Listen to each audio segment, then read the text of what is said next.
Good afternoon. This is Chris Hale, CEO of VIQTORY. I welcome you in joining me as I sit down for a few minutes with our nation's 11th Deputy Secretary of the VA, the Honorable Paul Lawrence.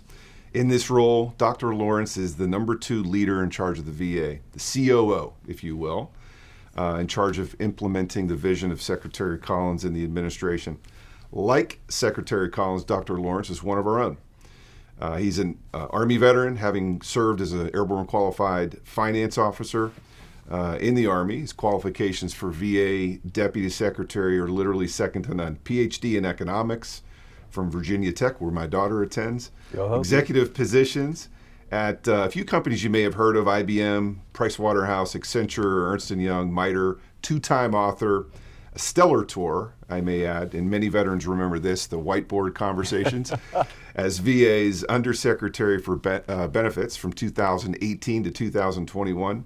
In the last 4 years, advocating for veteran rights through in a very, very extensive social media network.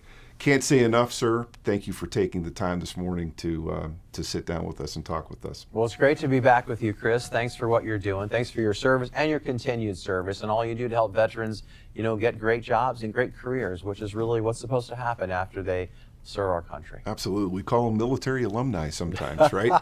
Graduating from that great training institution. Sir, Secretary Collins has clearly stated the goal of the VA is to put the veterans at the center of everything that we do. What does that mean to you, and how do you want VA employees and contractors to implement this in their daily work? Certainly. Well, it translates into a number of things. He talks about, the center of what that means, and what that means is, let's break it apart. So one thing that means is timeliness and access to health care and benefits. So as a COO, that's something I pay a great deal of attention to. So for example, you're very familiar with the backlog for disability claims. Folks who come out of the military, file for service-connected injuries or disability, they want their claim processed quickly. So if we say veterans are at the center of everything, we are concentrating intensely on getting their benefits. Similarly, they want access to health care. So we have awesome doctors in the VA system. So it's beyond doubt in my mind that the care you'll get will be great. But what you might think about is, how hard was it for me to get an appointment? Could I park? Was I confused when I came into your facility? Right. So great care is, awesome doctors plus wonderful business processes that lead to it. So those are the kind of things we measure, we monitor, and quite frankly, we want to improve. And that's how you provide timely care, and that's how you put veterans at the center of everything you do. Yeah, great stuff. We'll get into some of the KPIs. In your first term as VA Undersecretary for Benefits, you were laser focused on very, very high performance, the measurement of all of that, these KPIs, really bringing a lot of those leading business practices to VA and to government. You applied those. You achieved some really outstanding results in VA claim wait times and error rates and backlog and all that stuff. Where do some of those performance indicators stand today? Well, right now we have a challenge with disability claims. The backlog is just under 200,000. So that's a good news, bad news story. The good news, of course, when the inauguration happened and President Trump took over, it was at 260,000. Wow. So our team is really working this down. Average days to complete is higher than it should be, and we're working that down. The Secretary is very focused on this. He just came from testimony, and he cited our efforts to do that. So we know that matters. Again, it's what veterans are measuring us on. Similarly, healthcare, same thing. They want access. So the magic number we look at is what I call average days to complete. Hey, I gave you my application for the GI Bill, for a home loan. How long did it take for you to complete your work so I can access my benefits? It varies, but for different businesses. And that's what we pay attention to. Right. On the, what are some of the leading indicators on the health side? The healthcare side is how long does it take for you to get an appointment with us? How long it takes to see the care, right? Because you say, how long it takes to specialty care. So in many of those, we do better than the private sector. But essentially, as you can imagine, when you do need something for your health, you want that quickly.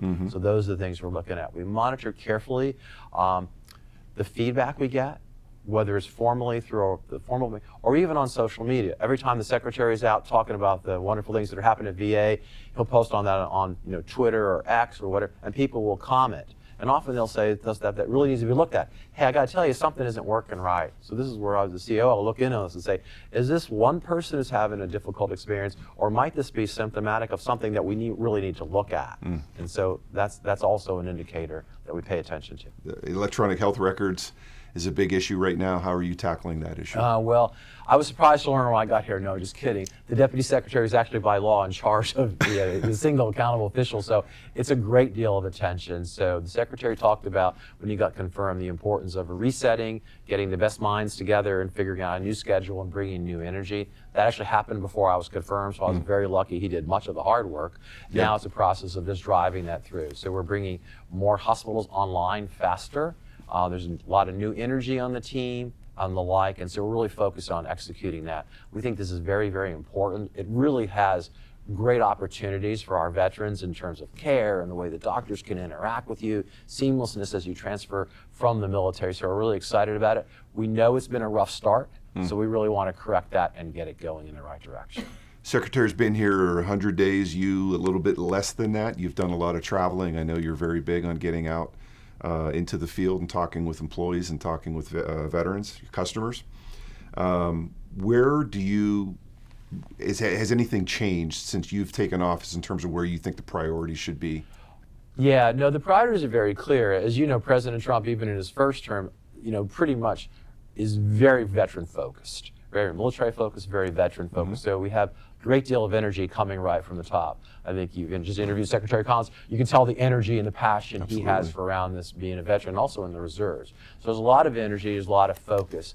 And I think people are greatly encouraged by this. My general feeling is that everyone understands what we're really trying to do, but we can obviously do more to explain that, our goal is to get more care to veterans. We want to streamline and hire more doctors and nurses. We want to streamline and find more people who can process claims. So I'm hoping for folks who are top performers who enjoy, dealing with veterans directly, I hope they are excited by this and feel that, boy, this is what I want to do here. This is what I'm excited to do here. And if you'll get rid of some of the bureaucracy, the people that sort of, make my life difficult when I am serving veterans, that will be great for both the employees and our veterans, quite frankly.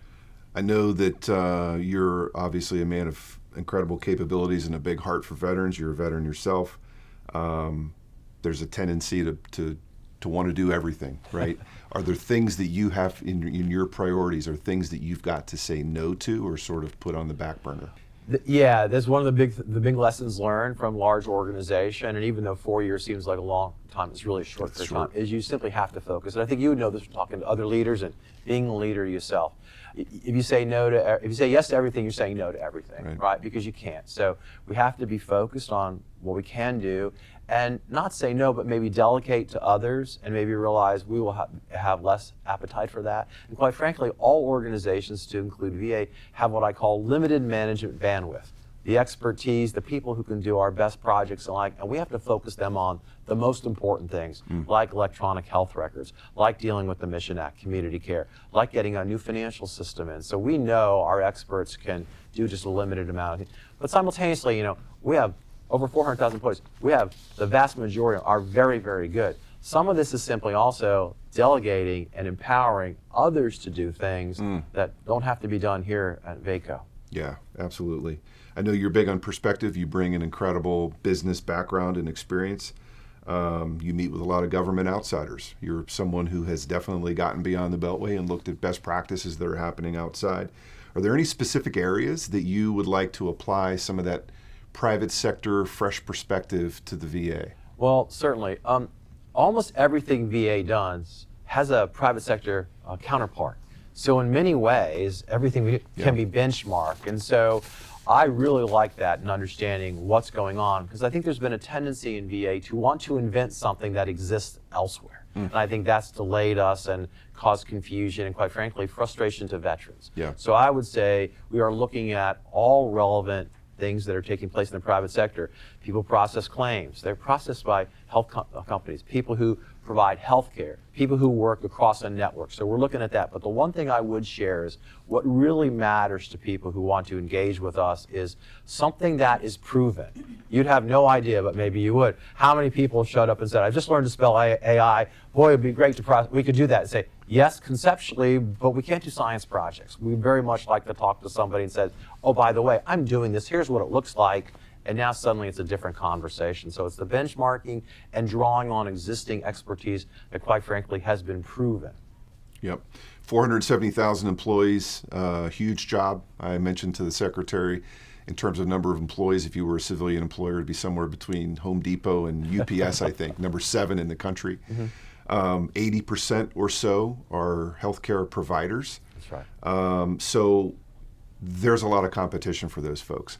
How does the VA compete for some of the best talent in healthcare? Oh, you're absolutely right. And I think nationwide there's a shortage of healthcare professionals too. At the same time, I don't want to minimize the demands for also some of the expertise we have. Process claims. This is, operations research, as well as the folks who run our cemeteries. I mean, they're running just fantastic organizations, so they get drawn away from us.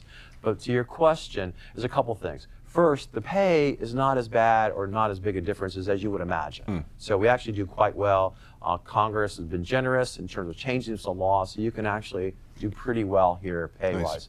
What we really draw on is the mission and how important that is. We know this matters to folks. We draw on also the VA research program. So for example, it's just gone over 100 years. Some of the things you can do here as a doctor doing some research are pretty amazing. The inventions, the different kind of things that have been discovered.